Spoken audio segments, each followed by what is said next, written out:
from the Figure 4 Online Studios in beautiful Bothell, Washington, exclusively at WrestlingObserver.com. You're listening to the Bryan and Vinny Show with your hosts, Bryan Alvarez and Big Vinny V.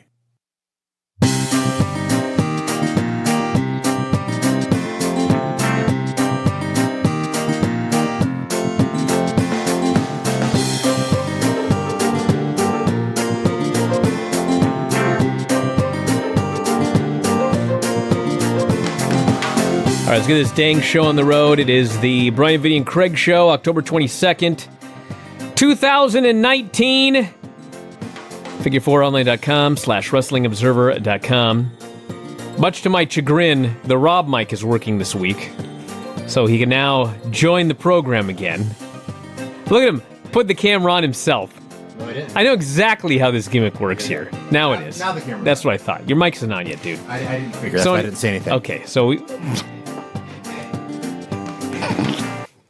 Yes, Vinny? We're all professionals here, Bryan. Every week? Yes, I know. Mm-hmm. All right, well, let's start, Rob. I don't want to, put you on the spot, but right. Why don't you twist the mic so it's facing you? There we go. Now we got it. Okay. All right, so what is the update this week on the football thing? The fantasy football. The thing. Fantasy football? Yeah. With the stuff. I was throwing so off my game by telling Rob how to do this right that I forgot what I was doing. He's a video guy, not an audio guy. That's abundant. Actually. Okay, so Fuck you. What's the update? Now, you're asking Rob or me? Well, somebody. I got it. All right. I go, Rob. All right. So Whoever's going to talk into the mic is going to be able to do this. Okay. All right. So I won. I'm on a 2-game winning streak. 2 games? Yes, I beat Wow. I beat Promise by a very slim margin of 1.9 points. Wow. Yes. Vinny, I believe, won again as well. No, I lost. I've hit the skids, man. Oh. I've lost. Who'd you lose to?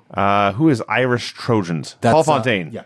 You lost to Paul Fontaine? I did. Well, he's Who's pretty good. 6-1, actually. Yeah, he's so, very impressive. but I think I've lost 3 in a row now. Yeah. 2 out of 3 or something. But. Okay, so who is the current champion? I've already forgotten. Josh Nason is still the champion. He successfully defended against Dreamer. He won again? Yes. I'm just flabbergasted.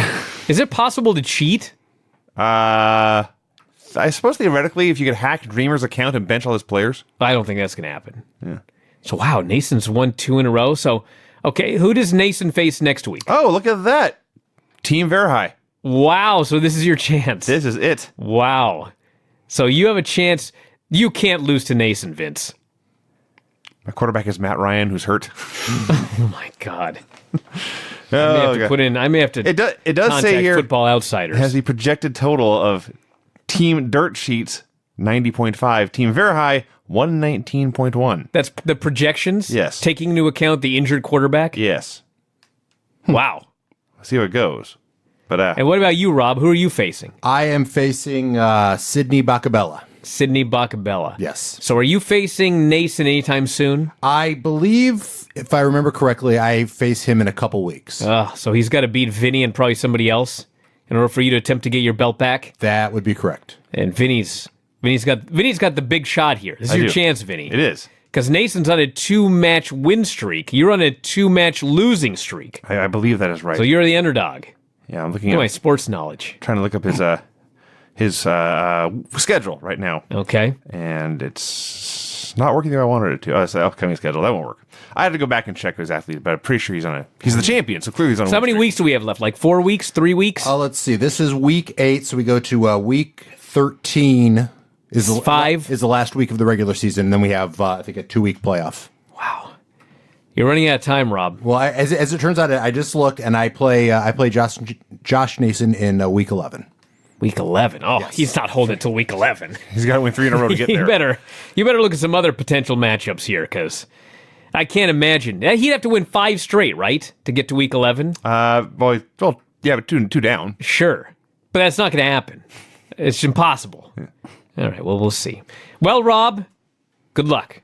Thank you, Brian. I appreciate your I will concern. wish you luck in this. I don't like to see you fail so spectacularly. Just kind of. Yeah, just a little on bit this of show. failure. Yeah, you fail enough here. Once you walk But out of the door, succeed all you want. Outside, I wish you success. You understand? This show is entertaining when It's I good fuck up fodder at least. for the show. It's entertaining to everyone but me. That's what it is. And, All right. and your That's what makes it exasperation. entertaining. Yes. Get out of yes. here. All right, let's do this, everybody. Retro Raw and Nitro 19 years ago this week. Raw was an excellent program. Nitro was a horrible program. Anyone like to argue this?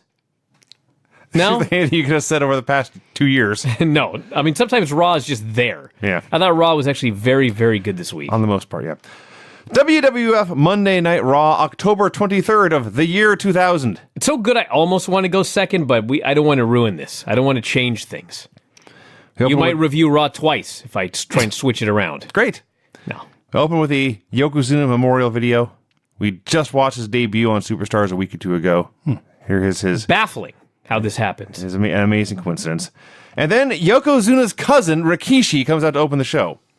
He got new Mean Guy music to go with his Hawaiian shirt and shorts. You mean he doesn't come out with the Too Cool song? Right. It's top heel, He does not. even though he's not top heel? I don't know who the top heel is. That's, well, you would think Kurt. He ran over Stone Cold Steve Austin. Well, I realize that, but he's not really the top heel. Well, no. Like it The feels, truth is, the top 3 guys are all baby faces right now. but it's wrong. Like, I don't understand how Triple H is a babyface. It just doesn't make any sense. It's completely nonsensical. Kurt, I understand, but not Triple H. It's just weird. So Rikishi says Austin will not be there tonight. He'll be in jail. Yeah, because he says that Stone Cold Steve Austin in the year 2000 can't make bail. They brought this up a couple times. Okay, it's not that there is no bail. You know what I mean? He's not held without bail. There is an amount he can pay, but he can't come up with it. He's short on cash. Wow. This is straight out of 2019. If it was Ric Flair, I could believe it. Sort of. Yeah, because all the money's on the hotels and women. Regardless, Rikishi says there was a tragedy last night, and The Rock is no longer WWF champion. He was not there to hurt The Rock. He was there to support The Rock. And though we lost the battle, we will win the war. He calls The Rock out to say something to his face. Now, before The Rock comes out, we have to note that there was a pay-per-view, and it was the Steve Austin Rikishi no-holds-barred street fight. Right. It ended in an arrest. Yes. Okay.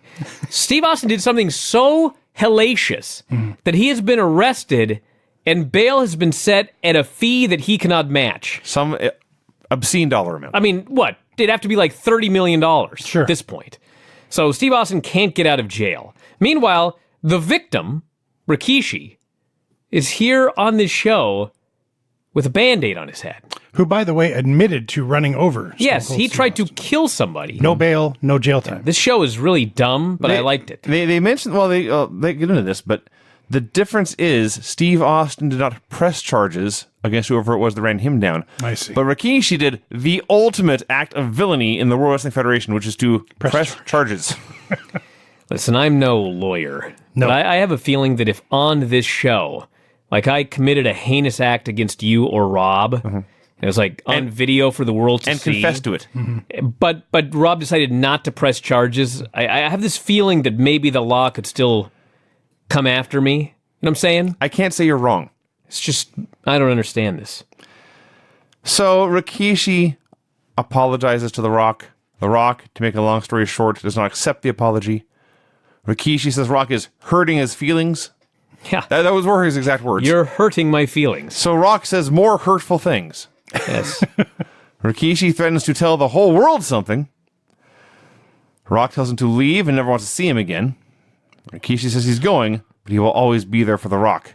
Except when he's going to tell the whole world something, Yes. which he didn't do. So The Rock bottomed him, and that was it. All I know is when this is done, we were only 13 minutes into the show. Yes. Fine. So they're going over a bunch of matches in the show tonight. One of which is Lita versus Trish in a bra and panties match. Yes. They announced the match to the viewers at home. And then we go to the segment where the match is booked. That was weird. Foley's in his office with Trish and Lita. He confirms that even though they are two great athletes, they're so eager to get their hands on each other and humiliate each other. This is the match they want. He books the match. At one point, Lita says, "I'll do anything to get my hands on Trish," as she's standing 3 feet away. Go get her. She's right there. So yeah, that match is on for tonight. It's next. It is next. First, there's the camera showing an entrance ramp where Steve Austin might show up. This was kind of silly. Lita and Trish are doing this bra and panties match, and Trish is wearing she's wearing panties. She comes out in booty shorts. I'm like, how can you... You've already lost, girl. There's nothing under those, right? I was wrong, by the way. Yes. There actually was something under them, but it looked like she came out at a handicap. Yes, And she spotted Lita in early lead. This starts out as your normal 2000 WWE women's cat fight. They're just rolling around, tearing each other's clothes off. All of a sudden, a professional wrestling match breaks out. Wasn't it weird? And Trish gives her a vertical suplex, and Lita gives her a back suplex. And then Lita hits a moonsault and tears off Trish's clothes, and she has won the bra and panties match. Then RTC's music hits. They let him do the whole match Right. and tear each other's clothes off. Yes. Then they came out. And they must have been caught in traffic, I'm sure. So during the match, when Lita's shirt gets torn off, she's wearing like a shiny gold bra. Jerry Lawler, begins to scream, "Bra, bra, bra," in a high-pitched nasal tone.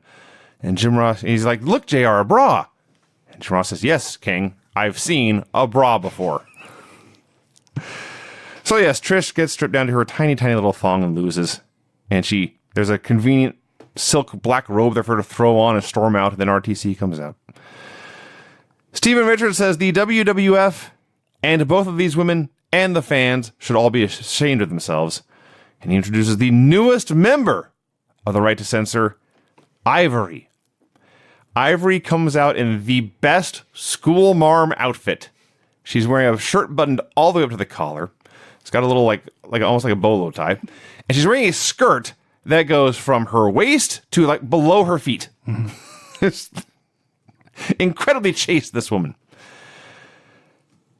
She says, talking about how being a woman and all this, and she says, "We have been led to believe that low-cut blouses with breasts billowing out is sexy."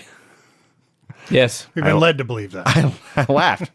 "Skirts that expose the mid to upper thigh is what men want to see. Real men," she says, "want to see women for the beauty they possess inside. Look at the two of you." And at this point, Trish Stratus, who had been put on a robe to cover up, opens the robe and says, "Yes, look at me." Yeah, the women in the ring are so proud to be nude on television. Yes. Ivory says, "This is not right. I am speaking up for all of the women of America." Pause At right which there. point, all of the men boo. Except one man you could hear, "Take your shirt off." I did hear that. That did Well, happen. the men. She says she's speaking for the women. Yes. And the men, it's like we were in Saudi Arabia. Like she's speaking for the women, but only the men have a voice. Sort of. Yeah. That's what's happening here. Yeah. Except the two women in the ring who are happy to be nude, even though they were embarrassed to be nude moments earlier. Ivory is the absolute best person to play this role. That's true. Because you can dress her up in that blouse and the long skirt and tie her hair back, and she's just perfect for this role. She looks frumpy. Very shrill voice. She's perfect. She's scolding these women on the way they're behaving. So on behalf of all women, she says, "I say no more." And the segment ends and Jim Ross is disgusted. "She's acting like my high school English teacher, who never married, by the way." A subtle hint of an insult there. So at the pay-per-view, Matt and Jeff Hardy lost the tag team titles to Los Conquistadores. Michael Cole is interviewing Edge and Christian and the new champs, the Conquistadors. Oh, God, this is... I hate Michael Cole. Have I ever mentioned that before in the history of this show? Once or twice. Sounds You know familiar. what's funny? You know what's funny is I hate Coach, but when I watch Coach on this show, Coach is actually great. Cole is as horrible as ever. Well, Coach is kind of new still. So Cole goes to interview the Conquistadors, and he's all cocky and annoying. Ho, ho, ho, ho. Well, how can you possibly defend the belts against Edge and Christian tonight? Ho, ho, ho. And then Edge and Christian walk up. He just looks like an idiot. I must not have been paying attention. I missed Michael Cole saying ho, ho, ho. Just so dumb. And Edge and Christian show up and they tell Cole to hit the bricks. He's just so annoying and infuriating. I'm off my television forever and he sucks. And he's been on this television show for 19 years, just making the show bad. I was so mad during the segment. You know what else? This Conquistadors gimmick, okay? So Edge and Christian have been told that as long as the Hardys are the tag team champions, they can never get a championship match again. Right. So this mystery team, the Conquistadors, show up. One is tall, and the other is kind of almost as tall, but he's really skinny with giant feet. And it's patently obvious who they are. And of course, they go to the pay-per-view, and they win the tag titles, okay? So then they do this deal where Michael Cole thinks, oh, the Conquistadors must be Edge and Christian, but then Edge and Christian are right there. I mean, it's so obvious where it's all going, like the moment this thing starts, okay? So I'm watching this and I'm going, this is great. This is great. We could go on with this for a good 3 weeks before the next pay-per-view. Yeah, that's my thought too. Okay. Well, I won't say what happened yet. We'll get to it. But the gist of it is, they kill it off tonight. And not only do they kill it off, but everything that was so great about it, they strip away at the very end, and they bang you over the head with it because you are an absolute moron. You know what I'm saying? Mm-hmm. I do. So yes, Edge and Christian interrupt. They say this proves there was no agenda or conspiracy between the two teams. They tell Michael Cole to beat it. They go back to the ramp.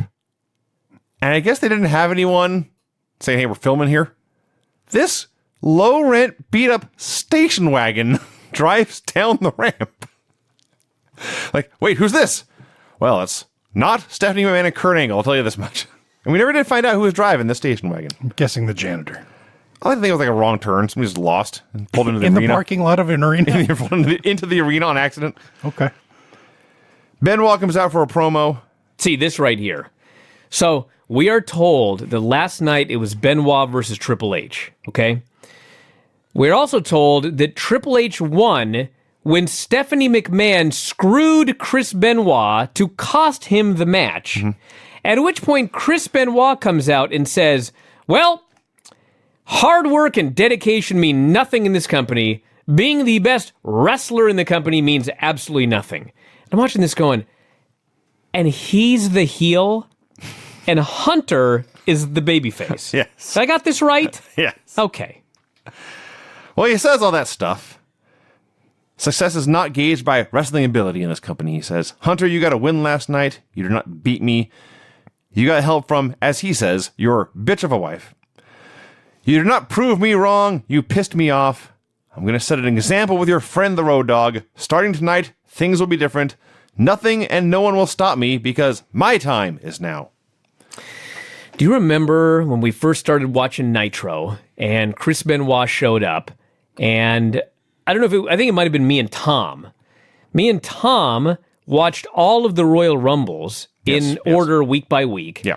And one day we're watching the Royal Rumble and there's Chris Benoit, and this would have been probably the 2000 Royal Rumble. Would have to be, right? 2000 Royal Rumble. No earlier. Whatever year it was. Maybe it was 2001, but it doesn't matter. Whatever the first Royal Rumble he was in. And I was shocked because when we were watching Benoit on Nitro, it was like a totally different guy.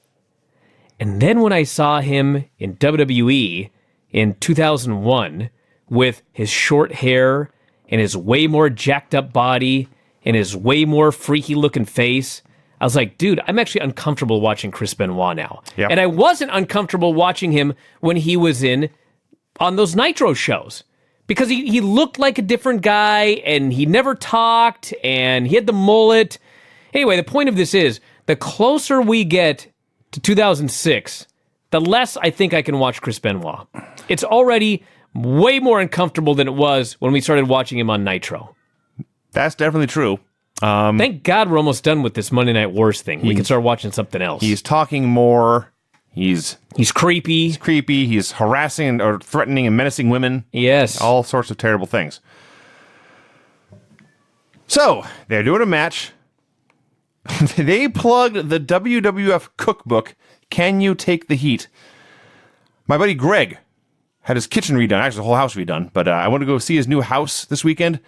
On his bookshelf in his pantry is a copy of Can You Take the Heat? Wow. I should have asked what was in there. They plugged China's guacamole salad recipe. Sounds nice. So, they're doing this match. This kid is not happy, by the way. The He's been cat crying or the- for a long Kind of time. the kid.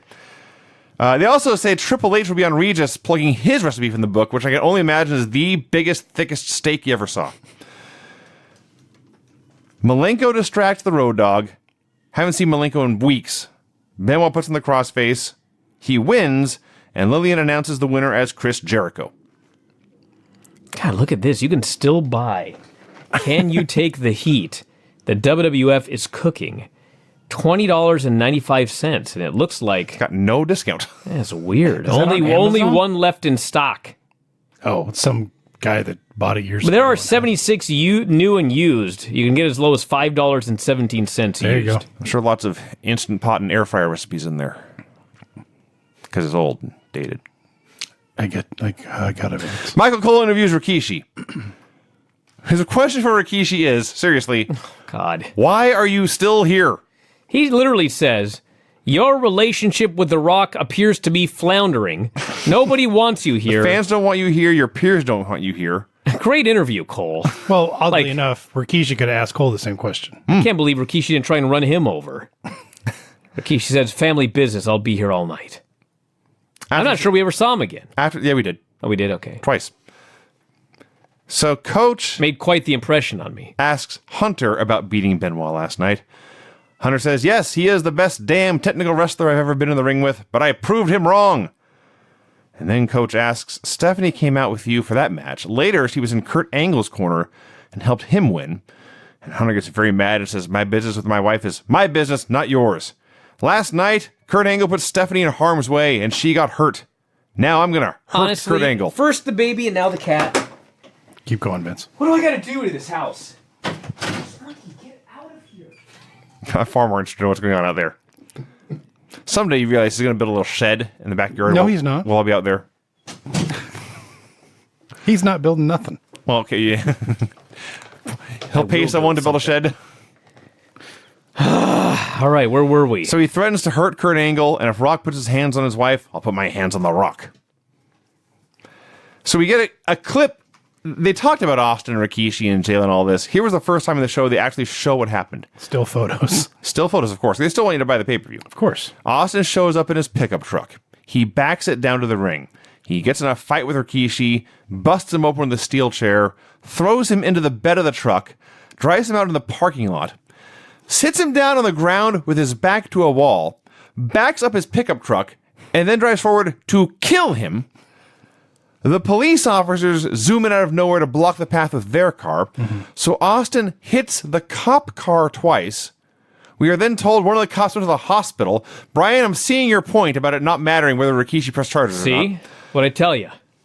We are told, seriously, hundreds of cops arrived. Hundreds? Hundreds. Wow. More than 200. Where was this pay-per-view at? I don't know. Did they say that? Find out. It took Steve Austin to jail, and they said Steve Austin has been negotiating to get his cash to get his bail all day. Negotiating to get his cash? And Lawler says Is it all tied up in bonds? he doesn't have the cash. We get a clip from the APA's office where Crash Holly is there. He's on the phone. He thanks Mr. Farouk and Mr. Bradshaw for letting them watch their office while they were recuperating from their injuries they suffered at the pay-per-view. He hangs up and they do this little skit. TNA come in, they mess with him, they carry him, they kick him out, and they take over the office. It suddenly occurred to me here that we deserved to see a Crash Holly Chris Candido tag team. Sure. It would have been perfect, and it would have been awesome. And as far as I know, it never happened. And I'm sad. Well, what I'm sad about is the famous angle where Chris Yes. Jericho and Kane began a feud over Jericho accidentally spilling coffee on him was right here. You know what? I thought I remembered this, like what actually happened, but I didn't. It's so lame. It's incredibly lame. Like, I knew it was lame, but I thought it was a little more exciting than this.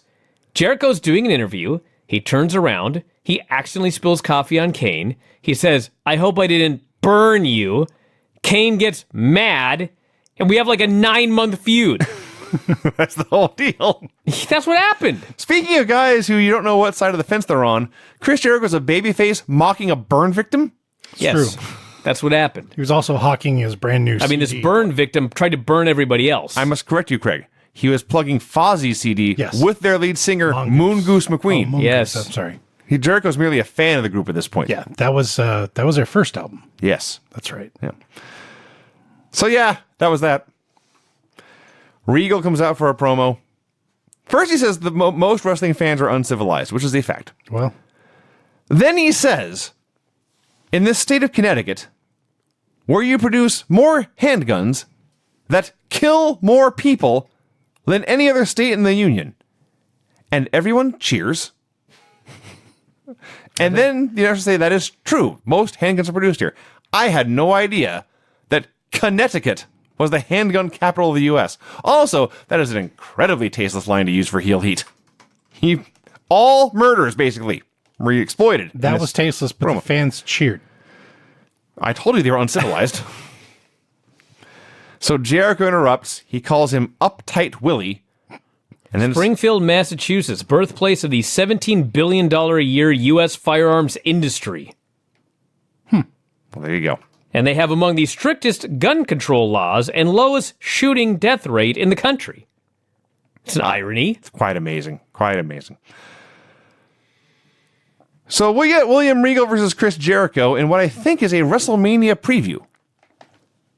And Jericho hits a quebrada. Hope it was better in this match. Kane attacks to the DQ. Does a big-ass one-arm chokeslam. Kane sure was mighty in this day and age. Lawler references the lady that spilled coffee on herself at McDonald's and got some ridiculous seven-figure settlement, if I recall correctly. Yes. I remember this story vividly because when I was a child, when I was like 7, at the Woodinville McDonald's, my mom sent me to get her a refill. They filled it all the way up to the brim. They did not put a lid on it. It was scalding hot. And as I was carrying it back to the table, I spilled it all over myself. Do you know who did not get a seven-figure settlement? Yet. Looking at him. And to this day, that man thinks coffee is icky. I think coffee's icky because it tastes horrible. I believe Just like beer. we're looking for. Oh, look, delicious. Rob even agrees. Yes, I agree, Vince. Yes, Rob? To be clear, I agree that coffee tastes icky, not so much beer. I'm well aware of that, Rob. I got some coffee stouts. It's coffee and beer. Oh, Delicious. explains so much. So let's see. TNA are in their office. They're going over various logos and catchphrases. The only good thing about any of this is where Albert starts to drink a beer and he takes it away from him and says, no, that's why Bradshaw should be wearing a shirt on TV, and hands him a Diet Pepsi. That made me laugh. A limousine arrives. It's Stephanie and Kurt Angle. And that's just a tease them coming back from the break, having the Kurt Angle World Championship victory celebration. What a celebration this was. I'll say. Confetti, balloons, Pyro, ballyhoo. Absolutely. Yes. You couldn't see the ring. There was so much confetti. It was awesome. Just a great party this was. Angle says, I've accomplished more in 1 year than most people accomplish in an entire lifetime. I won the gold medal 4 years ago. Then, 4 years later, I go to WWE. He says, I won the European title. Tourism grew 38% in Europe. Then I won the Intercontinental title in this very city. My favorite line, I became the first ever Eurocontinental champion. Well, aside from D'Lo Brown, but he doesn't count, and we all know that. Won the King of the Ring. Sales of crown and scepters grew 49%. And then last night I won the WWF title. I have got a poem, he says. So he begins to read his poem, and he got cut off. The poem, okay, go ahead. But fear not, I wrote down the entire poem. Did you get the title? What makes a man super great? That was Kurt Angle's poem. Greatness comes in many shapes. I apologize. You could have just glossed over that. Do I need a fucking humidifier in here? What is going on? Coughed. I turned to the... You've been looking forward to that moment all day, and you ruined it with your coughing. All Brian wanted to do on this show was recite Kurt Angle's poem. That's his whole goal for this entire 90-minute program. Edit that out in post. Go ahead. Do I need to get you an iron lung or something? I've never seen a man cough as much as you on this show. Am I wrong, everybody? Don't even look at me. All right, here we go. What makes a man super great?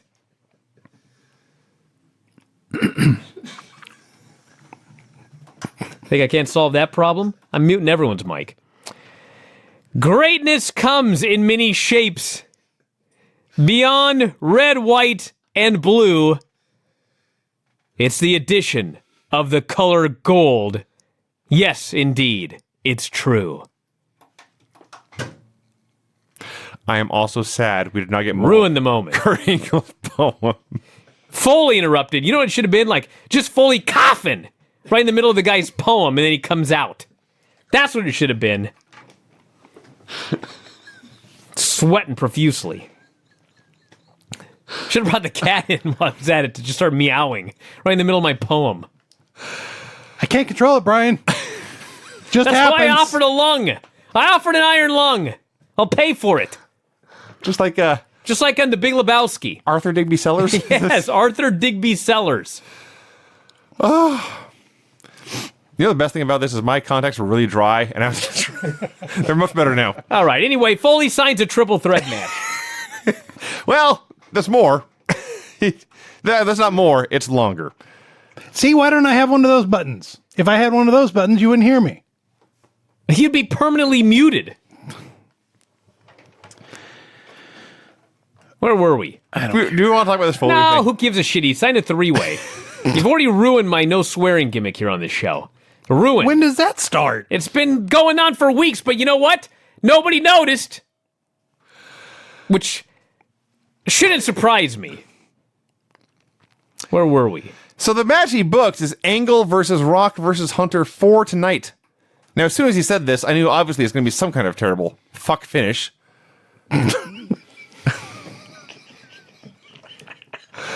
But still, that's the biggest match they could possibly do without Steve Austin, and they're doing it with a 1 hour build. Well, it goes to a DQ in a three-way. That also So happened. who gives a shit? That also happened. Chyna arrives. She's looking for Eddie. She goes into his dressing room. She finds Mandy and Victoria. And I wrote down, how the hell long was Mandy around? Because I have no memory of Mandy. I don't either. Well, I think this may have answered my question, because Chyna says they did her a favor by, throwing off her marriage to Eddie. She would not want to marry that little rat bastard anyways. Really, I should thank you properly. And she gets up and she closes the door, and there's pyro and ballyhoo in there, all sorts of carnage and violence. She opens the door and walks out, and we look inside, and it's supposed to be the women laid out. Mandy is on a table, like her head and arms are hanging off. Her leg is up against the wall. She looks like a Michael Myers victim. This may have been where she was written off. Could be. I think Chyna killed her. Could be.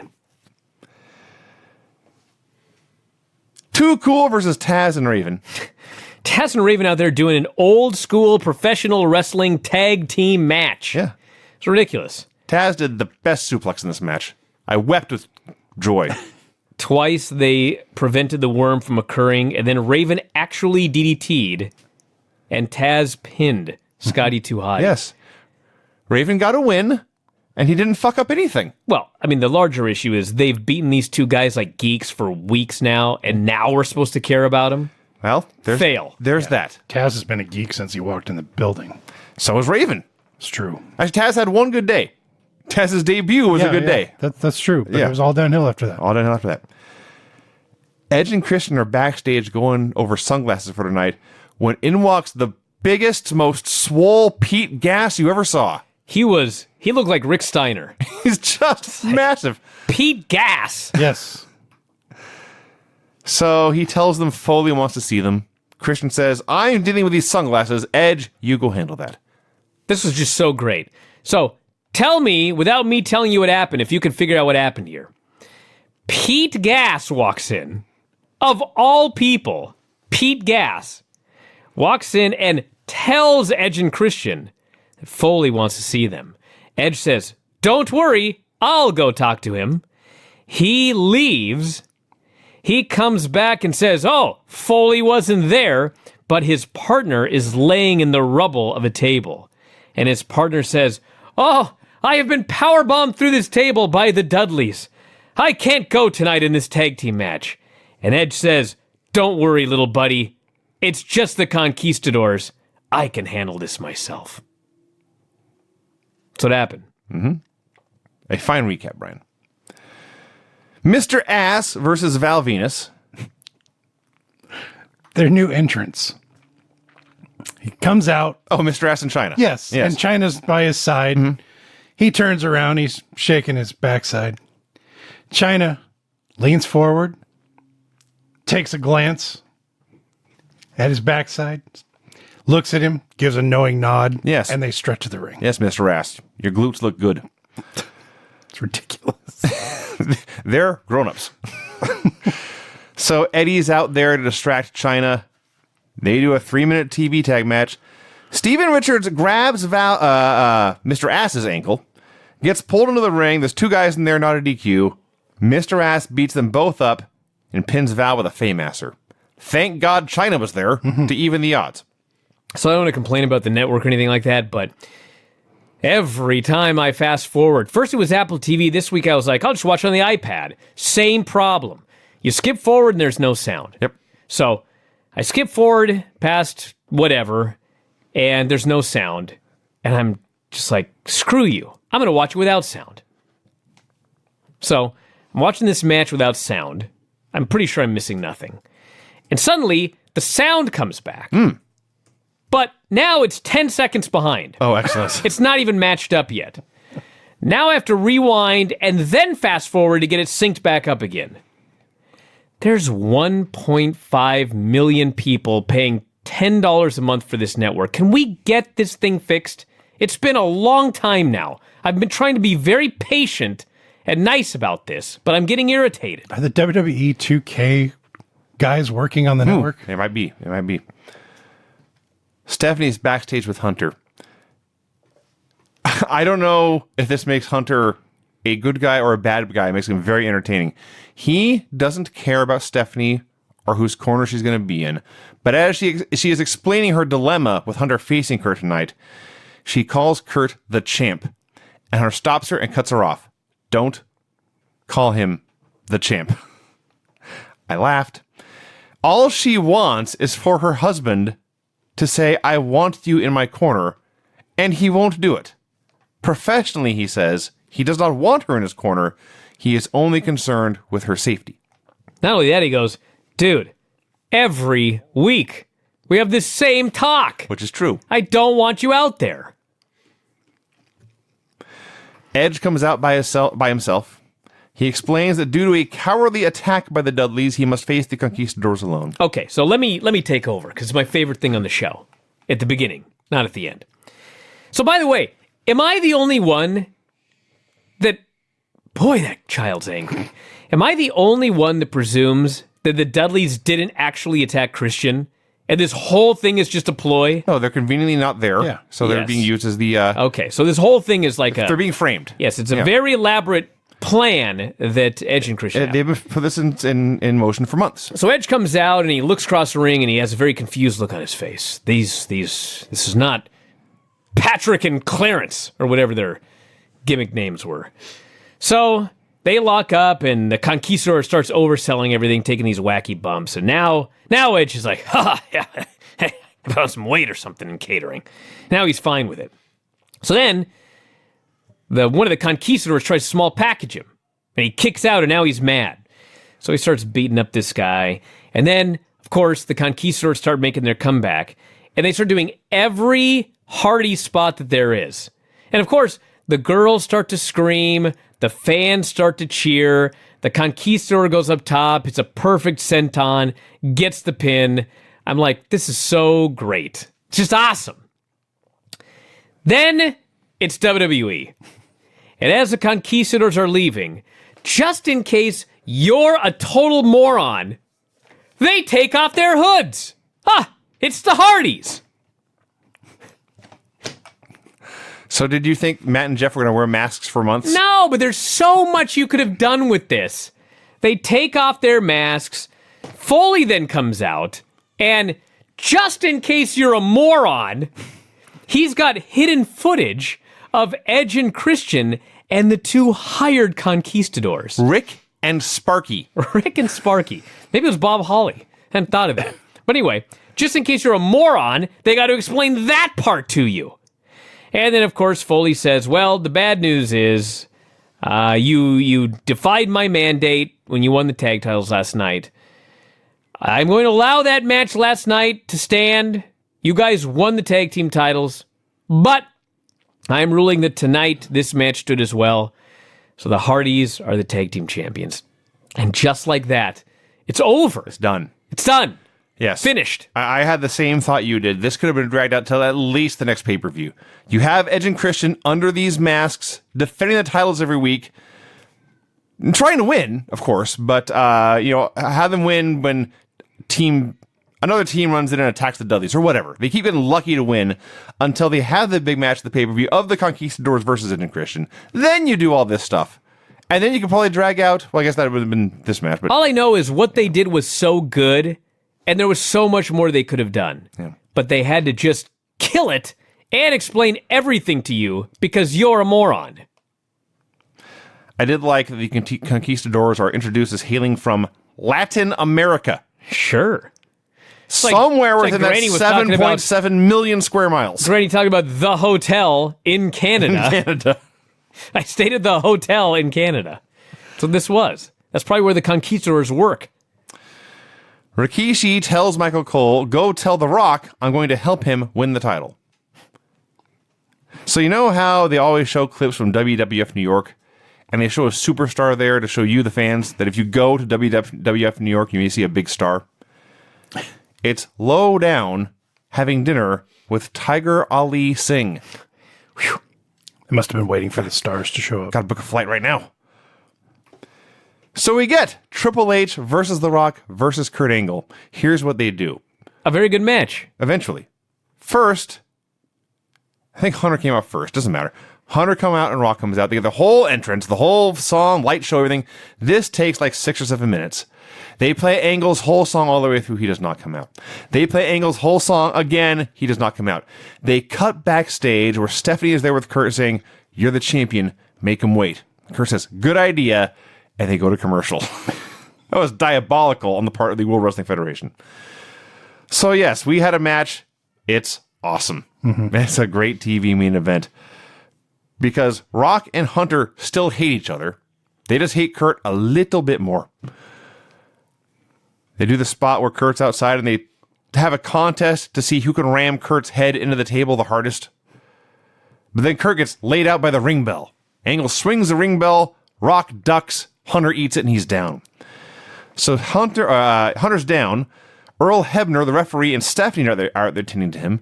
And then like a dozen more people come out to tend to him. But Earl Hebner does not return to the ring. He's not doing his duties.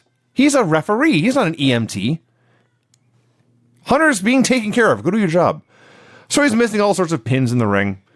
Eventually, Hunter is wheeled up the ramp. But of course, he is Huntor. So he comes back from the dead to return to the match.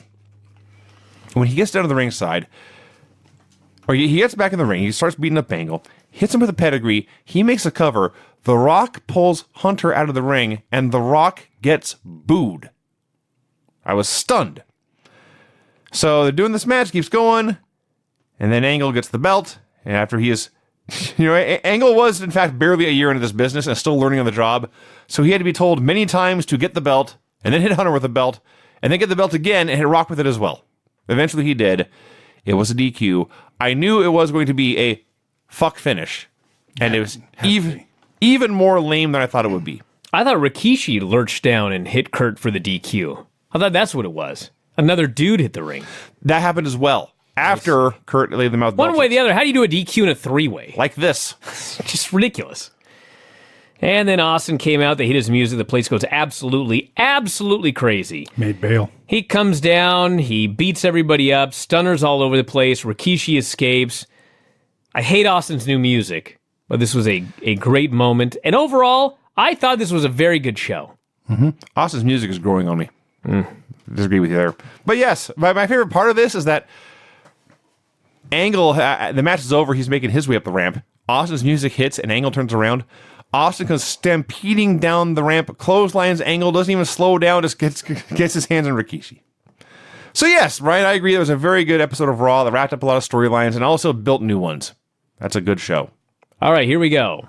The finishes on this show were clean finish in a bra and panties match, submission after distraction, DQ due to interference, clean pin despite interference, clean pin in a worked shoot that was supposed to be a work, and a DQ in a triple threat after belt shots and interference. All right. Let's get this horrible Nitro show over with. God, I wrote a lot about this. WCW Monday Nitro, October 23rd of the year 2000. We got 45 minutes max. We got a horrible recap of last week's show. The Perfect Event versus the Heresies. So once again, we've established, at least, it took to the end of this match, but Sean Stasiak is the one having a problem with the other natural-born thrillers. Chuck Palumbo, actually, everyone in this match was a babyface, including the Heresies, except Stasiak. Eventually, Stasiak's not paying attention. He won't tag in. Palumbo gets pinned with the H-bomb. So who in God's name could possibly care about Sean Stasiak breaking away from the natural-born thrillers? Nash is on commentary. He's burying Stasiak. Tony Schiavone says, Nash, some dudes just need a pat on the back. What does Stasiak need?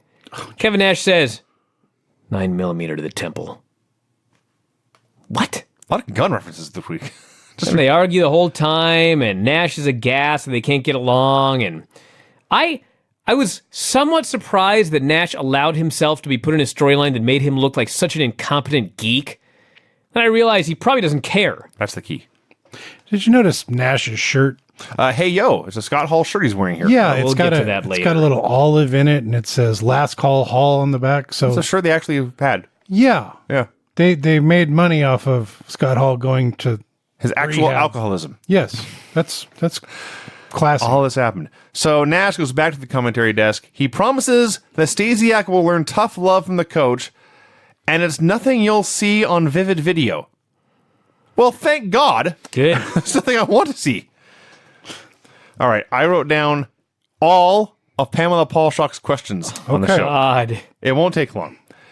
Mike Sanders. Halloween Havoc is this Sunday, and you have the opportunity to be sole commissioner if you beat the cat in a kickboxing match. A kickboxing match now. Yes. That was her question, by the way, the statement. So, He tries to hit on Pamela. He vows to beat Shad at the pay-per-view, and he says, tonight, I will do a 3-round kickboxing exhibition. Do you know anything about sports? I do. Okay. A 3-round fight isn't you against 3 guys. I know. Show's so stupid. Why is Mike Sanders doing a kickboxing match with the Shat? I don't know. Yeah, isn't that kind of cat's specialty? Mean Gene interviews Booker T. Booker T talks about living on the road, living out of a suitcase, wondering why he does this, and then he hears the people and he remembers why. Scott Steiner's a great wrestler, but a terrible man. He will have the people on his side at the pay-per-view. Going to take care of business. Don't hate the play, hate the game. Steiner interrupts. Oh my God. You know how people always talk about the Triple H Booker T feud? And they're just appalled at like the stuff that they did in that feud? Yes. Okay. Scott Steiner comes out here on national television. I don't even know if I want to read this, but I simply let me repeat. This is what Scott Steiner said, okay? Scott Steiner said, I'm sick of listening to you talk all this jive. I don't understand a word you're saying. Scott Steiner says your mom's a whore. Scott Steiner says I need an Ebonics handbook to understand your ass. And then he talks about how Booker's champion because he's never faced Steiner. You forgot where you said Booker T's mom was on welfare. Oh, I thought the horror part was maybe a little worse. I get it wrong. I just get the details, get the whole picture. I just thought the irony of Scott Steiner saying, I can't understand somebody else's That was funny promos." because later he did a promo right after this, actually, with Pamela. And I didn't understand a word he said. So they get in a fight, and Jarrett gets involved, and Sting gets involved. The locker room empties. In the melee, Steiner suddenly trading punches with Mike Awesome. And they go to break. They come back, and Pamela Paulshock says, Big Papa Pump. It looks like Mike Awesome is not waiting for Monday night. He wants a warm-up match tonight. That's what you said. What the hell is Monday night? Well, I'm not sure, but the impression I got from watching this show is that Mike Awesome is getting a title match on Nitro next week against whoever wins at Halloween Havoc. Which, if that's the case, this is an even dumber show. That's the best I can do. Yeah, here's what I wrote about Steiner's promo. Steiner is barely coherent comparing Awesome to a lamb going to slaughter. Yeah. It was much, much, much less coherent than any Booker T promo. So we get Mike Sanders' kickboxing duel. 3-round kickboxing exhibition. He says at the pay-per-view, he quotes Bad Street USA. I don't know if Michael Hayes has just been fired or what. But he says, "You'll find out what it means to be SOL, and you know what that means." Well, that makes no sense. So, Been their catchphrase for like 3 weeks now. but you'll find out what it means, and you know what it means. Yeah. That's what he said. Right. Well, you know what it means, but you're going to find out what it means. That's stupid. Scott Steiner can say, "Vince, I'm going to beat your ass." Okay? You know what that means. But you don't know what that means till he beats your ass. You Oh, I think I do. know what I'm saying? Are you comparing Mike Sanders to Scott Steiner? No, I'm just saying that's what he's trying to say here. So, It's the least of our problems. Mike Sanders' 3 rounds are 3 one-minute rounds against each of the Young Dragons. Yeah. Who, they explain, are all masters of the martial arts. That's what they say. In actuality, none of them are. So this is 3 short wrestling matches where Mike Sanders is wearing headgear and boxing gloves. He has also gimmicked his boxing gloves with some sort of nasty fluid, Ether, I guess. rubbing alcohol, but when he rubs his boxing gloves in their eyes, they go blind and he punches them out. So he rubs the boxing gloves in, who went first? Jamie saw. Jamie went first, and then Yang, and Yes. then Hayashi. Yes. And then Hayashi jumps him, knocks the helmet off, but Sanders is still able to blind him and punch him out. Leia Leia Meow. Meow gets in the ring, and she goes to kick him in the balls, and he reaches into his pants, and he pulls out the cup. And then she goes, "Oh no!" I'm like, kick him in the balls again. Right. He took the cup out. You know what I'm saying? Instead, she just sits down in fear. Then he puts the stuff on his glove again, Hey, you put the stuff on the cup. and Miss Jones is out there. And even though whatever it is, if you put it in someone's face, like they're just all woozy and unconscious, he points to Mrs. Jones and he holds up the cup full of the stuff and he goes, he smells it, but it doesn't affect him. Well, He is below average. I'm not. It's not that you smell it, Brian. You have to get it in your eyes. It's a blinding substance. Oh, is that what it is? Yes, that was made abundantly clear during this match. So, Nothing was abundantly clear during this match, Vinny. as the cat is confronting Miss Jones, or excuse me, as Sanders is confronting Miss Jones, the cat zooms in from behind, hits his wacky spinning kick, crotch chops her a bunch, and leaves. All right, I will just read the last line of my notes here. I am appalled, in all caps, at how entertained I was by all this. Well, what I wrote was the segment absolutely sucked, because it did absolutely suck. But for whatever reason, when Shat hit the ring and kicked him, the place just went absolutely crazy. They went out of their minds for Shat kicking this guy.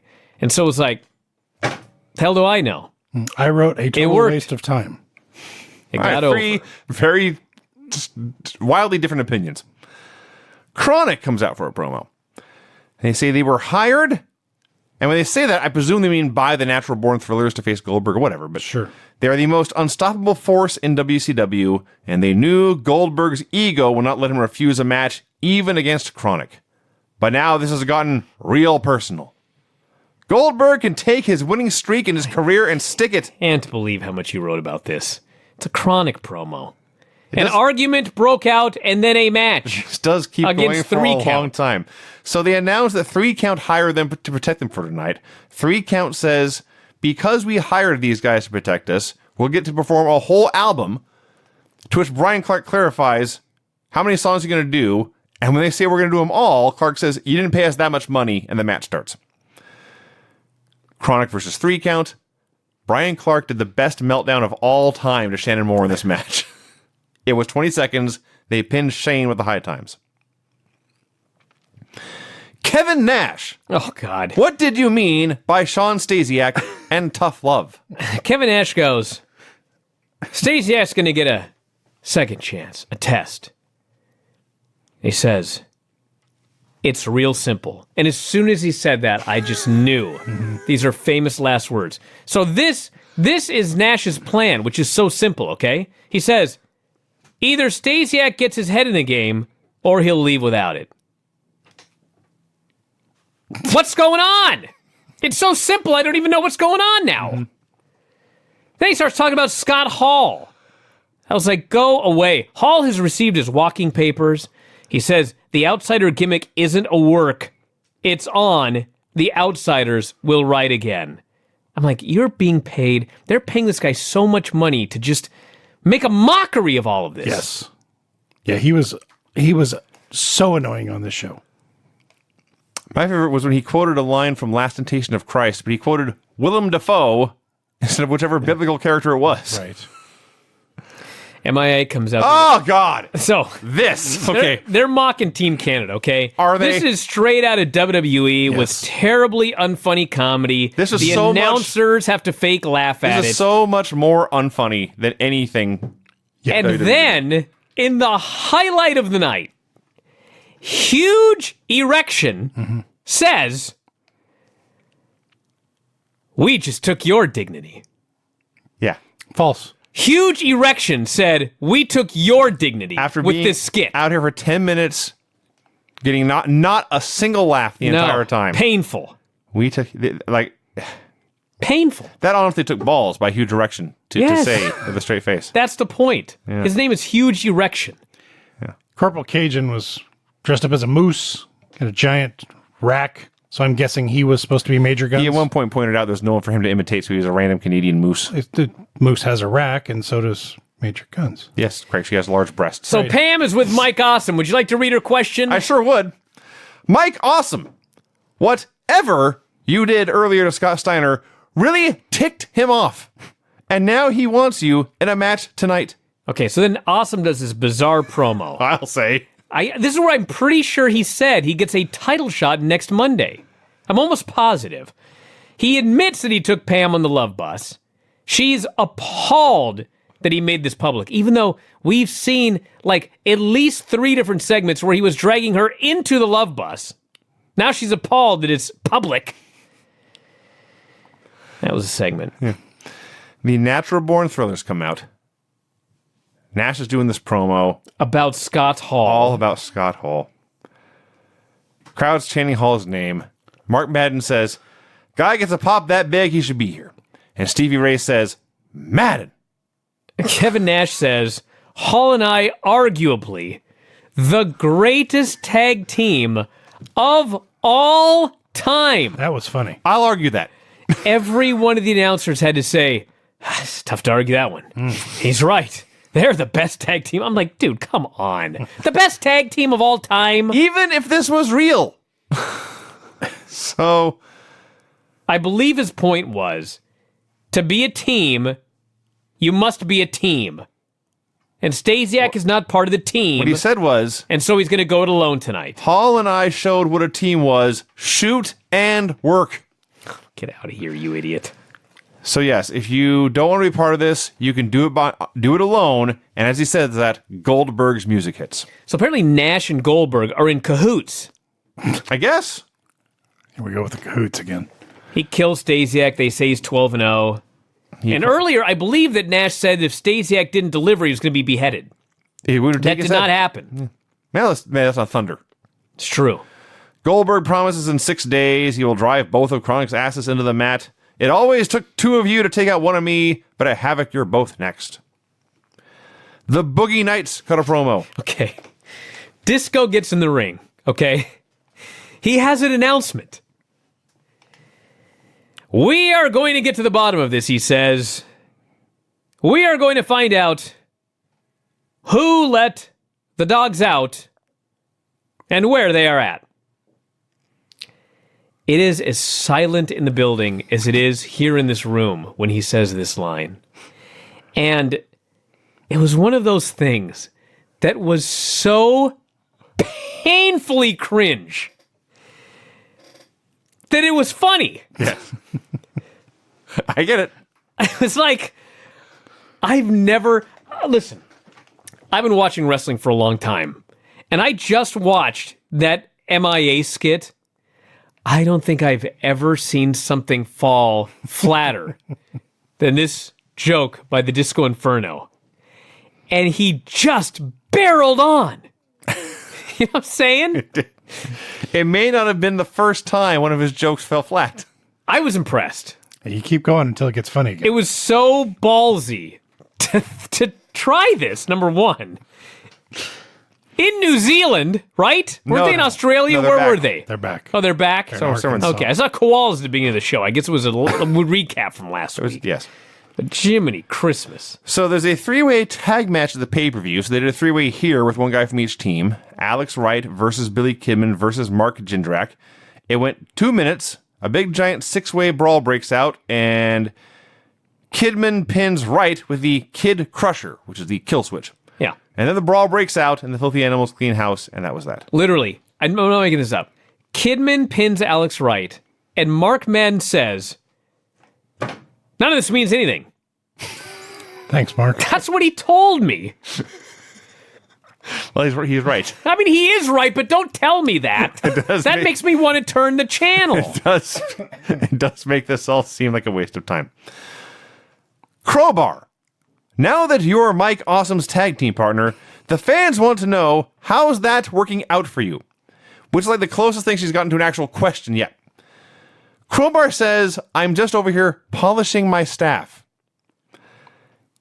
He and Mike Awesome are wearing out the shocks on the bus every week. There's always room for Pam on his bus. And Jimmy Hart runs up and tells Crowbar he is booked. And Crowbar thinks this means women. And he leaves. And Pamela says, and I quote, the chicks are after him? Pamela's so horrible. It's like, you've been on the bus. With Mike Awesome, though. I mean, well, yeah, but he's on the bus too. I guess so. That was made abundantly clear. Well, that's weird. That's a big bus. Yes. Okay. Yeah. So Madden calls Pam a fine thespian. Did anyone on the show not hit on Pam? I'm pretty sure every single person who was interviewed by Pam hit on her. I'm sure they did. He does the Scott Hall toothpick thing, which pops Stevie Ray. We get like 3 minutes that is just videos hyping up the pay-per-view. I was blown away. They're trying to sell a pay-per-view. Yeah, with a god-awful lineup. They're doing their best. No, they're not, Vinny. they're promoting something bad. I guess you could say that's doing. I mean, they're doing something. They're doing this pay-per-view with the idea you will want to watch it. They are promoting their pay-per-view. Yes. They are not doing their best. Fair. So it's David Flair versus Buff Bagwell. Goldberg versus Chronic. I do like that Russo has disappeared from this show, but it is still his edict that if Goldberg loses, he is fired. They're sticking with that. Jeff Jarrett versus Sting, and Steiner versus Booker T. Crowbar versus Vampiro. This was so bizarre. That's exactly. First, Vampiro takes literally like 2 minutes to walk down the ramp. I don't know what took him so long. Well, clearly they had a lot of time to kill. Something must have gone very short. So they start doing this match, and for the first few minutes, it's Crowbar, the 70s Crowbar, against Vampiro. I don't know why I'm watching it. They do this spot, which was the funniest thing I ever saw. Crowbar gives Vamp a clothesline, and when he hits him, Vampiro does not bump. He stands there, but then he turns in a complete 180, and then he falls down. I watched it like 10 times. I was like, what was this? So I'm just like, oh my God, they're brawling outside. I'm so bored. I don't know why no one's getting disqualified. I presume it's no DQ. They keep wrestling, and they keep wrestling. And all of a sudden, it's like, good. Mm-hmm. And they're like beating each other's ass. They're working their asses off. The crowd is like super into it for some reason. They're doing all this crazy stuff.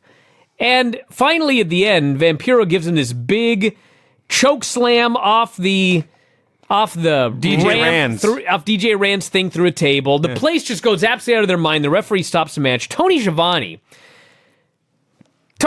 says, we've never seen anything like this. Okay? Which is a complete lie. But he was so into the match The way he said it, I actually believe we'd never seen anything like this. He was so excited about this match. And by the end, I was like, that was really good.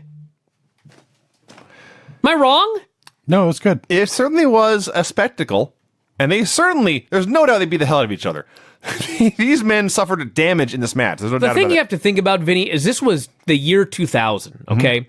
So if you didn't buy a lot of pay-per-views and see, like, the TLC matches, and if you didn't get ECW on your television, like, this was a super crazy match, the likes of which you probably had never seen. I did watch the pay-per-views and get the television. This was a super crazy match. Yes, this was just amazing, actually. So, go ahead, Craig. I was going to say two things. This is Vamp coming back from an injury. And also, Druids came out with the table Yes. to set up these double tables that Crowbar was going to go through. Presume Vamp has druids. Apparently. Because I don't think there were druids in the 1970s. Okay. I'm just going to I'm read... pretty sure there were druids in the 70s, and probably a long time before that. Definitely before that. Yeah. He is a vampire. I'm just going to read some of the things that were said on commentary during this match. Stevie Ray is frantically trying to find out the opening spot was Vampiro taking out nunchucks and beating Crowbar with him and not getting disqualified. And Stevie Ray says, "What are the rules, Tony? Sucker's gotta know." And Tony says, "Well, suckers gotta know, but sometimes suckers don't know." They keep going. They're fighting. Like 10 minutes in, Stevie Ray says, "To this point, Tony, we don't even understand why they're fighting each other." Then they get in the ring and start doing holds. And Mark Madden says, "This is too weird. 1 minute they're using stairs and guardrails. Now Crowbar is using back suplexes and splashes." Yes. They keep doing stuff. Stevie is beside himself. Why won't the referee? What are the rules in this match? I don't know. No one had any idea what was going on. No, but they worked their asses off, and the crowd was into it. It was and they not popped big boring. at the end. Yes. So Vampiro does a promo. On the Nitro curve, this was 2 thumbs up. Well, that's actually a fine point. Vampiro does a promo. All of this, he finally explains 20 minutes after it started, he explains what the point of all this is. This is all because of Mike Awesome. Crowbar's blood is on his hands. He shows video of the last time he was on Nitro, when Mike Awesome powerbombed him out of the ring through a table on the floor. And then he cuts a great promo on Mike Awesome, challenging him to a match at Halloween Havoc.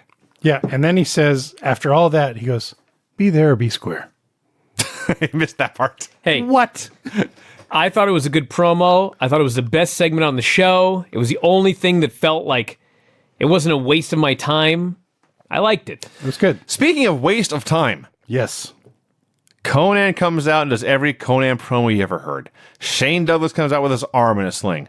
And Stevie says he's hurt very badly, Tony. Or maybe Mark, but somebody says he's hurt very badly, and somebody else says, again.